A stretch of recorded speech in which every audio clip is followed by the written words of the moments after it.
A diabetic patient with a complex condition is feeling unwell and is seen by his GP.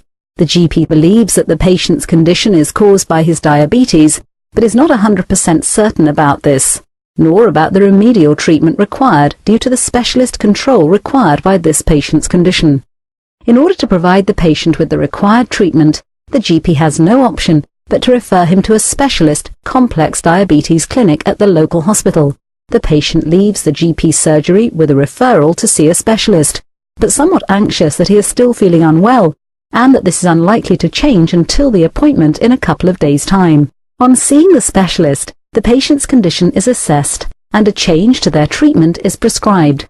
They're advised to revisit their GP should they continue to feel unwell or their condition worsens, and that if necessary, the specialist will again get involved in their care via the referral process. With Orange Smart numbers added to the process, the service is greatly enhanced. The patient is still seen as normal by his GP. However, where a diabetic condition is more complex and possible treatment arises that is outside of the GP's sphere of knowledge, the GP now has an alternative. By calling the specialist diabetes service on the One Orange Smart number provided, the GP knows that he will get through to a diabetologist able to assist with this particular case. The GP can give the specialist his prognosis and receive expert on-the-spot assistance as to the required treatment for this specific patient.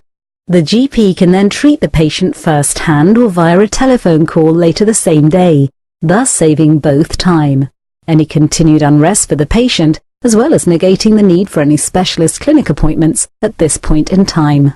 Orange Smart Numbers provides flexibility to the specialist service, enabling it to function to suit the availability of its consultants, their preferred location, as well as being able to match, time-wise, GP's required access to the service.